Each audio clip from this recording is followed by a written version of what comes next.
हाँ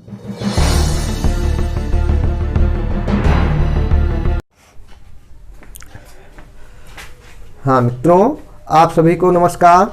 मित्रों, आज की इस क्लास में मैं आप सभी का स्वागत करता हूं।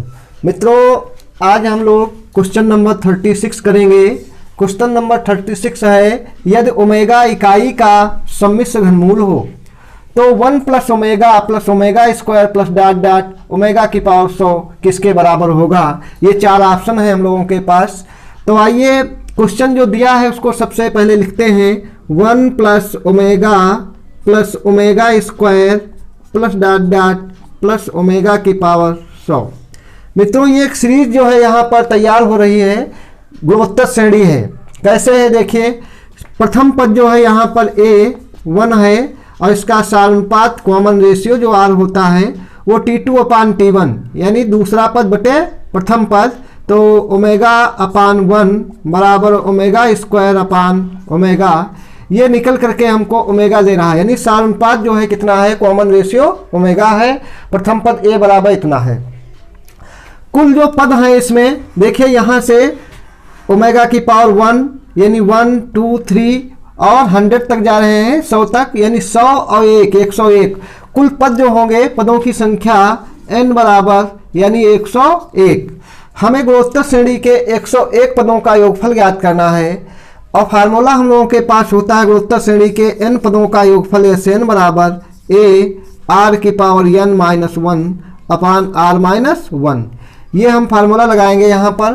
तो a देखिए कितना है हम लोगों के पास, 1 है और r की पावर n, r जो है ओमेगा है, कॉमन रेशियो कितना हम लोगों के पास है, ओमेगा की पावर n का मतलब 101 माइनस 1 अपान r माइनस 1। r क्या है हम लोगों के पास, ओमेगा माइनस 1। अब देखिए ओमेगा की पावर 101, ओमेगा की पावर 101 जो है इसको हम लोग किस तरीके से तोड़ते हैं। देखिए मित्रों, 1 ओमेगा जो होता है ये इकाई का सम्मिश्र जो है घनमूल होता है। देखिए 1 ओमेगा स्क्वायर, ये इकाई के जो घनमूल होते हैं, एक इसका मूल वास्तविक होता है और दो सम्मिश्र मूल होते हैं जो एक दूसरे के संयुग्मी होते हैं। तो देखिए इनमें एक रिलेशन होता है 1 प्लस ओमेगा स्क्वायर बराबर 0, ये भी जानते रहिए। और एक ओमेगा की पावर क्यूब बराबर 1 होता है, यानी ओमेगा की पावर 3 हो जाने पर वो 1 हो जाता है। तो यहाँ ओमेगा की पावर 101 है, इसको हम लिखेंगे यहाँ पर ओमेगा क्यूब और उसकी पावर 3, ओमेगा क्यूब इसकी पावर 33, क्योंकि 3 3 9 99 हो जाएगा। और इसको इस तरीके से यहाँ पर लिख लीजिए, ओमेगा की पावर 3 इंटू 33 और प्लस यानी कि 2, 33 यानी 99 और 100 101 2 यानी कि 101 हो जाएगा। अब यहाँ पर इसको इस तरीके से तोड़ेंगे, ओमेगा क्यूब उसकी पावर 33 इंटू ओमेगा स्क्वायर, ये हो गया 1 की पावर 33 इंटू ओमेगा स्क्वायर, तो बराबर आ गया हम लोगों के पास 1 इंटू ओमेगा स्क्वायर, तो यानी कितना आया, ओमेगा स्क्वायर। तो यहाँ देखिए ये ओमेगा की पावर 101 और ओमेगा स्क्वायर के बराबर आ गया, तो इसको लिखेंगे ओमेगा स्क्वायर माइनस 1, यानी ओमेगा की पावर 101 बराबर omega square upon omega minus 1 बराबर ओमेगा प्लस 1 और ओमेगा माइनस 1, इसको हम तोड़ लेंगे upon omega minus 1, omega minus 1 cancel हो गया। हम लोगों के पास आया 1 ओमेगा प्लस 1 बराबर यानी 1 प्लस ओमेगा। तो मित्रों देखिए हम लोगों के पास जो ऑप्शन है, कौन सा ऑप्शन करेक्ट है, 1 प्लस ओमेगा। तो 1 प्लस ओमेगा ऑप्शन बी ये करेक्ट है। नंबर 37 है, एक अर्धवृत्ताकार पट्टिका जिसका अर्धव्यास a है का गुरुत्व केंद्र है, यानी कि the centre of gravity of a semicircular disc of radius a is. हमें जो है ये अर्धवृत्ताकार जो पट्टिका है इसका CG यानी गुरुत्व केंद्र जो है पता करना है, इसका गुरुत्व केंद्र कहाँ पर होगा। तो देखिए ये अर्धवृत्त जो है अर्धवृत्त समपटल टाइप का है, तो इसका CG यानी ये एक्स अक्ष पर जो है क्या है, एक्स अक्ष पर सममित है, सिमेट्रिक है, किसके सममित है? एक्स अक्ष पर। इसका जो सी जी होगा एक्स अक्ष पर ही होगा। तो सी जी जब एक्स अक्ष पर होगा तो इसका जिस पॉइंट पर होगा उसका वाई निर्देशांक यानी सी जी जो होता है, सी जी जो होता है वो होता है एक्स बार कॉमा वाई बार। क्या होता है? एक्स बार कॉमा वाई बार। तो इसका वाई बार जो वाई निर्देशांक होगा वो क्या होगा? शून्य, यानी वाई बार जो होगा शून्य होगा। और तो शून्य होगा तो देखिए यहाँ पर शून्य किस में आ रहा है? दूसरा निर्देशांक, यानी ये तो नहीं है डी। अब ये हो सकता है, ये हो सकता है, ये हो सकता है, तीन में से कोई भी हो सकता है। तो आइए हम लोग जो है पता करते हैं एक्स बार कैसे जो है ज्ञात करें। तो एक्स बार ज्ञात करने के लिए हम लोगों के पास फार्मूला है एक्स डी एम अपान डी एम। तो यहां पर देखिए डीएम का जो मान होता है डीएम होता है वाई डी एक्स। डीएम क्या होता है? Y d x. यहां पर जो है एक पट्टिका बना लेते हैं इस तरीके से, और ये बहुत पतली जो है पट्टिका बनाते हैं। तो इसकी जो है मोटाई, इसकी मोटाई जो है डेल्टा एक्स यानी डी एक्स जो है टाइप में ले लेते हैं। तो ये y है यानी पॉइंट एक्स वाई है तो वाई डी एक्स होगी। तो डीएम जो है वाई डी एक्स। तो यहाँ पर देखिए ये एक्स डीएम, अब 0 से इसकी रेडियस a है तो यहाँ पर हम लोग जो है 0 to a और x इंटू डी एम का मान वाई डी एक्स। तो यहाँ वाई डी एक्स रखा जाएगा तो x y d x upon और d m y d x. कितना? Y d x. अब देखिए यहाँ पर ये हम लोगों ने लिखा 0 to a, ये ऊपर की लिमिट यहाँ रखेंगे 0 to a और नीचे यहाँ पर 0 to a और वाई डी एक्स। अब देखिए 0 to a और x इंटू वाई का मान हम लोग कहाँ से लाएंगे? क्योंकि ये अर्धवृत्त है। अर्धवृत्त का समीकरण जो होता है वो होता है वक्र x square plus y square बराबर ए स्क्वायर। यदि रेडियस ए है और सेंटर जिसका केंद्र जो है मूल बिंदु हो, यानी ऐसे वृत्त का जो है ऐसे सर्किल का समीकरण है जिसका केंद्र मूल बिंदु हो और रेडियस हो x square plus y square बराबर ए स्क्वायर। सेंटर जो है इसका 0 0 यानी कि मूल बिंदु ओरिजिन ही है। तो यही वृत्त का समीकरण होगा x square plus y square बराबर ए स्क्वायर। तो वाई स्क्वायर बराबर आएगा निकल करके वाई स्क्वायर बराबर a square minus x square, y बराबर root a square minus x square. यहां पर हम लोग क्या करते हैं? y का मान पुट करते हैं। तो y रखेंगे root a square minus x square into d x upon 0 to a और y का मान root a square minus x square into d x. अब देखिए हम लोग क्या करेंगे 0 to a x root a square minus x square. Integral ऊपर का जो है ऊपर कर लेंगे, नीचे का नीचे जो है यहाँ पर इंटीग्रल किया जाएगा। तो 0 to a x root a square minus x square, इसका इंटीग्रल करने के लिए a square minus x square, a square minus x square बराबर इसको टी स्क्वायर यहाँ पर पुट कर लेंगे और ये हो जाएगा 0 माइनस 2x dx बराबर 2t dt। 2 से 2 कैंसिल हो गया, माइनस का x इंटू डी एक्स बराबर t dt आया। अब dx जो है माइनस का x इंटू डी एक्स यानी x इंटू डी एक्स बराबर माइनस का t dt आ गया, यानी x इंटू डी एक्स बराबर x इंटू डी एक्स बराबर माइनस t dt आया। तो यहाँ पर माइनस लगा लेंगे और देखिए लिमिट इसकी जो है 0, जब यहाँ पर हम लिमिट भी निकाल लेंगे x बराबर 0 रखेंगे t बराबर a आ जाएगा यानी a, और ये जो है a बराबर जब यहाँ रखेंगे तो 0 हो जाएगी लिमिट, यानी लिमिट a से 0 हो जाएगी और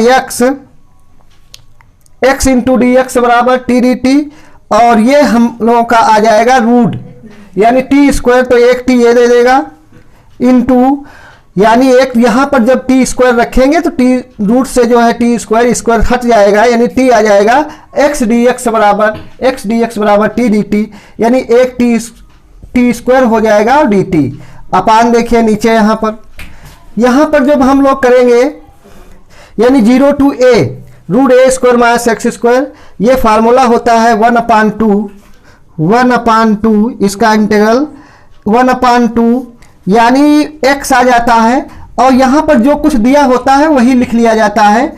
root a square minus x square और प्लस, अब फिर बाद में जो है ए का स्क्वायर लिखा जाता है और ये root a square minus x square है तो यहाँ पर होगा साइन इनवर्स एक्स अपान ए, ये फार्मूला है। और लिमिट हम लोगों की है 0 to a, तो 0 to a रख देंगे लिमिट। अब देखिए यहाँ पर बहुत ध्यान से जो है सॉल्व करना है। T square into D T, इसका इंटीग्रल करेंगे तो माइनस ये आएगा टी क्यूब अपान, यानी इसका इंटीग्रल हम लोग करेंगे तो आ जाएगा माइनस टी क्यूब अपान 3 और लिमिट जब रखेंगे टी क्यूब अपान 3, यानी माइनस भी है, माइनस यहाँ रखेंगे और लिमिट टी क्यूब अपान 3 ये इस तरीके से, और a इंटू 0 अपान, यहाँ पर देखिए इसका जब हम लिमिट लगाएंगे तो a, यानी सबसे पहले a यहाँ रखेंगे, चला जाएगा यानी 1/2 आएगा और ये हट गया क्योंकि यहाँ पर a रखा जाएगा तो a square minus a square 0 और ये a अपान a, यानी कि a अपान a 1 हो जाएगा sine inverse sine pi by 2, यानी कि ये आ जाएगा a square into pi by 2, इतना आया। बाद में जब 0 रखा जाएगा तो 0 यहाँ हो जाएगा, यानी कि ये सब 0 कर देगा, ये भी 0, यानी सब कुछ 0 हो जाएगा। यहाँ पर देखेंगे हम लोग अब क्या मिल रहा है, क्योंकि माइनस है तो यहाँ पर जब लिमिट लगाएंगे तो टी स्क्वायर, यानी टी के स्थान टी क्यूब है, टी के स्थान पर 0 रखा जाएगा तो 0/3, यानी बाहर तो माइनस रहेगा और अंदर जब भी लिमिट लगाते हैं तो 0 पहले लिखेंगे तो 0 आ जाएगा, फिर माइनस आएगा और ये लगाएंगे तो ए क्यूब, देखिए ध्यान से a³ आएगा और बाहर वाला माइनस इसको क्या कर देगा, प्लस कर देगा। ये आ जाएगा हम लोगों का a स्क्वायर और अपान 2 इंटू पाई बाई 2, इतना आ गया। अब देखिए माइनस माइनस प्लस, तो ये हम लोगों का आया, ये क्या निकाल रहे थे x बार, यानी आया ऊपर जो है प्लस a³ अपान 3 बटा ये आया पाई a स्क्वायर अपान 4। अब देखिए इसको जो है पलट देंगे a³ upon 3 into 4 upon pi a square. अब देखिए यहाँ पर एक a स्क्वायर यानी a स्क्वायर, एक केवल a बचा, ये आ गया 4a अपान 3 पाई, यानी x बार जो निकल करके आया 4a अपान 3 पाई। तो हम लोग देख लेते हैं 4a अपान 3 पाई कहाँ पर है, यानी कि 4a अपान 3 पाई ऑप्शन सी में है और y बार कितना था 0, तो हम लोगों का जो है यानी कि CG कितना आया, CG x bar comma y बार था और ये निकल करके आया x बार आया हम लोगों का 4a अपान 3 पाई कॉमा 0। तो ऑप्शन हम लोगों का जो है सी करेक्ट ऑप्शन है। क्वेश्चन नंबर 38 है, अपनी सामान्य गति की 3/5वीं गति से चलने पर एक रेलगाड़ी अपने गंतव्य पर 4 घंटे की देरी से पहुंचती है। सामान्य गति से यात्रा करने में उसे कितना समय लगेगा। यानी प्रश्न में कहा गया है अपनी सामान्य गति की 3/5वीं गति से चलने पर एक रेलगाड़ी अपने गंतव्य पर 4 घंटे की देरी से पहुंचती है। सामान्य गति से यात्रा करने में उसे कितना समय लगेगा। यानी उसकी जो सामान्य गति थी, तो मान लेते हैं उसकी गति जो है u वेग से जो है गति प्रारंभ किया था, यानी प्रारंभिक वेग कितना था u, और समय t और दूरी कितनी चलती है जो है रेलगाड़ी s। तो देखिए सामान्य गति से जब यात्रा प्रारंभ करती है तो दूरी बराबर 4 गुणे समय होता है, तो दूरी s बराबर 4 गुणे समय 4u इंटू समय t, यानी सामान्य गति से जब चलती है तो दूरी बराबर 4 गुणा समय, समीकरण नंबर यानी क्वेश्चन नंबर 1।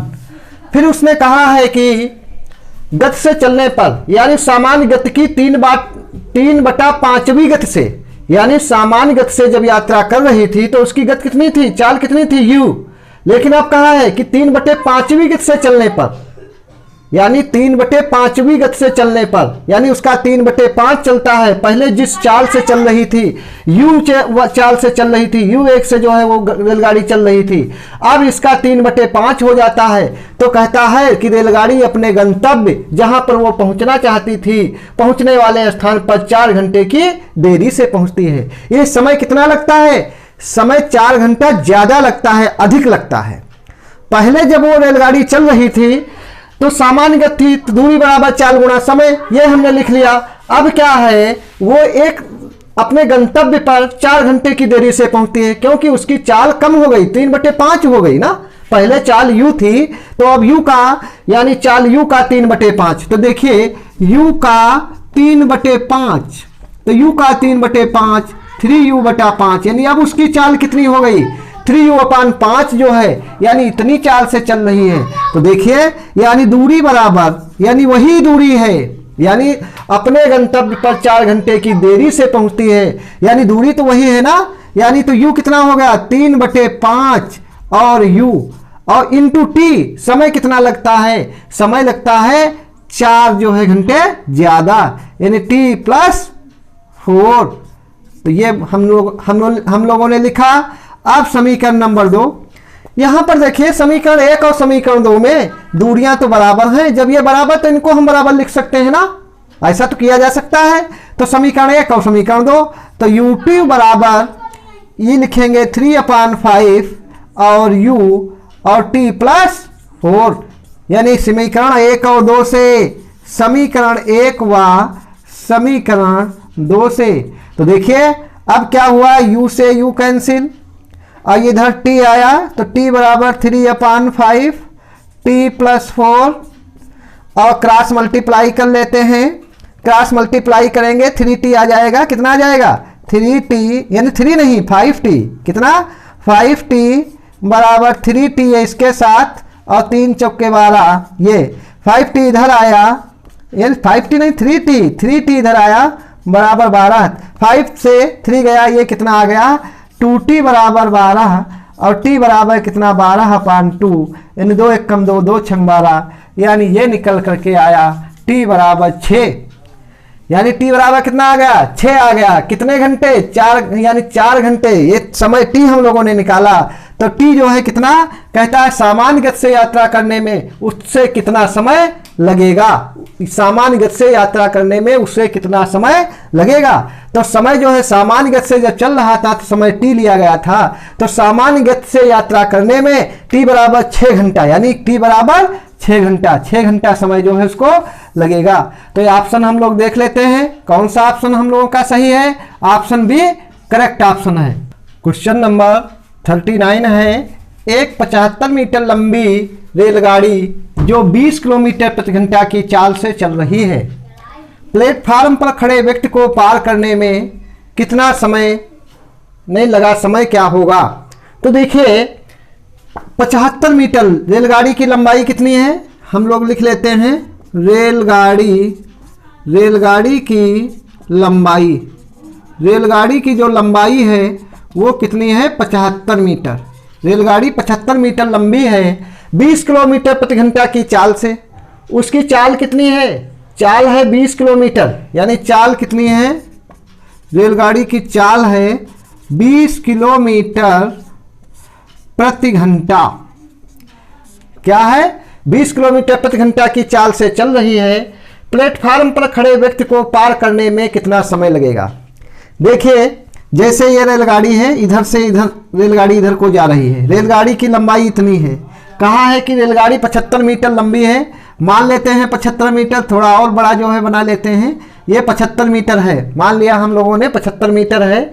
अब यहाँ पर चल रही है, खड़े व्यक्ति को प्लेटफार्म पर, यहाँ पर एक व्यक्ति खड़ा है, ये व्यक्ति यहाँ पर खड़ा है मान लीजिए। जब ये व्यक्ति खड़ा है तो रेलगाड़ी कहता है कि प्लेटफार्म पर खड़े व्यक्ति को पार करने में कितना समय लेगी। तो रेलगाड़ी देखिए, रेलगाड़ी का जब पहला सिरा इंजन वाला जो है यहाँ पर होगा, तब अब वो पार करना जो है प्रारंभ करेगी ये रेलगाड़ी। तब धीरे धीरे बढ़ते, जब ये पहला वाला सिरा उसका ये यहाँ पर आ जाएगा और ये पिछला वाला सिरा यहाँ पर, तभी तो पार होगी।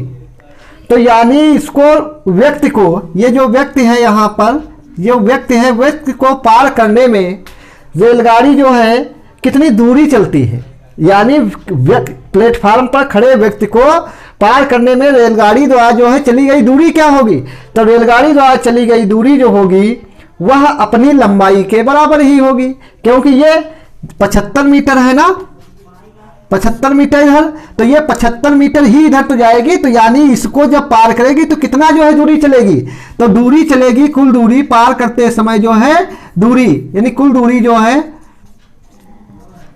कुल दूरी जो होगी वो 75 मीटर ही रेलगाड़ी चलेगी। तो यानी पार करने में लगा समय, तो देखिए समय बराबर क्या होता है, समय बराबर, आइए यहां पर थोड़ा जो है, क्योंकि ये सब आंसर जो दिए हैं वो सेकंड में दिए हैं, तो इसको हम लोग जो है चाल जो है इसको मीटर पर सेकंड में कर लेते हैं, सेकंड में। तो देखिए सेकंड में करने के लिए यानी किलोमीटर प्रति घंटा, यानी 1 किलोमीटर प्रति घंटा में जो है 5/18 मीटर प्रति सेकंड होते हैं, तो इसको किलोमीटर प्रति घंटा से मीटर प्रति सेकंड में परिवर्तित करने के लिए 5/18 से गुणा की जाती है। तो 20 × 5/18 ये हमारे आ गए मीटर प्रति सेकंड, यानी 4 मीटर प्रति सेकंड में हो गई। अब इसको कैंसिल करना चाहें तो थोड़ा जो है सरल कर लीजिए, यानी कि 2 सेकंड 2 एकम 2 यानी 10, 2 नाम 18, यानी 10 × 5 = 50/9, यानी मीटर प्रति सेकंड, ये जो है चाल आ गई। तो रेलगाड़ी की चाल ये है, हमें ज्ञात करना लगा समय, तो समय बराबर होता है कुल दूरी, यानी जितनी रेलगाड़ी चलती है कुल दूरी अपान समय बराबर दूरी बटे चाल। तो देखिए दूरी तो हमने बताया 75 मीटर ही जो है 75 अपान चाल कितनी है 50/9, इसको सरल करेंगे 75 यानी 50 × 9 ऊपर पहुंच जाएंगे। अब इसको जो है और सरल करते हैं, देखिए 5 × 5 5 × 5 = 25। अब यहां पर 5 × 2 = 10, 5 × 3 = 15, 3 × 9 = 27, यानी 27/2, इसका आधा करेंगे तो 13.5, यानी ये क्या आया समय है सेकंड। तो देखिए हम लोग चेक कर लेते हैं 13.5 सेकंड कौन सा ऑप्शन है, ऑप्शन सी करेक्ट जो है आंसर है हम लोग। क्वेश्चन नंबर 40 यानी 40 है, 3 पासे दृश्य उछाले जाते हैं, किसी भी एक पासे में 3 आने की प्रायिकता है, यानी प्रश्न ने कहा है कि 3 पासे दृश्य उछाले जाते हैं, 3 पासे जो है दृश्य यानी एट रैंडम उछाले जाते हैं, किसी भी एक पासे में 3 आने की प्रायिकता क्या है? तो हमें 3 आने की प्रायिकता ज्ञात करनी है। तो 3 आने की प्रायिकता, तो देखिए 3 पासे हैं उछाले जाते हैं, किसी भी एक पासे में 3 आने की प्रायिकता क्या है? हो सकता 3 पासे उछालेंगे, पासे में जो है 6 सतहें होती हैं, तो देखिए जब 6 सतह होती है 3 आने की प्रायिकता कहता है, तो ये हमें यहां पर यह ज्ञात करना, क्योंकि हम जानते हैं यानी किसी प्रायिकता जो होती है घटना के घटने और किसी घटना के घटित होने और न घटित होने की प्रायिकताओं का जोड़ हमेशा क्या होता है? 1 होता है। प्रायिकता जो होती है किसी भी घटना की जब प्रायिकता निकाली जाती है तो हमेशा 1 से कम होती है। तो किसी घटना के घटित होने और न घटित होने की प्रायिकताओं का जोड़ हमेशा क्या होता है? 1 होता है, यानी 1 होता है। तो देखिए यह प्रश्न थोड़ा जो है अलग है, कहता है 3 पासे दृश्य उछाले जाते हैं, किसी भी एक पासे में 3 आने की प्रायिकता क्या है? तो पहला पासा जो है, पासा इस तरीके से बना होता है, सबको मालूम है, ठीक। तो पहले पासे पर जो है हम ये निकाल लेते हैं 3 न आने की प्रायिकता। क्या निकाल लेते हैं? 3 न आने की प्रायिकता निकालते हैं। तो देखिए 3 आएगा तो एक सतह पर ही, तो 5 सतहें जो हैं उस पर नहीं आएगा, टोटल सतहें कितनी हैं? 6, यानी 3 न आने की प्रायिकता, यानी पहले पासे की यहां पर लिख लेते हैं 3 न आने की प्रायिकता, यानी पहले पासे पर 3 न आने की प्रायिकता। तो लिखेंगे, चलिए लिख लेते हैं, वैसे तो ये 1 मिनट का प्रश्न, 1 मिनट का भी नहीं है, यानी कि 3 पासे, पहले पासे पर 3 न आने की प्रायिकता, पहले पासे पर 3 ना आने की प्रायिकता, 3 ना आने की प्रायिकता, 3 ना आने की प्रायिकता जो होगी 5/6 होगी, क्योंकि 6 सतहें हैं, एक पर नहीं आएगा।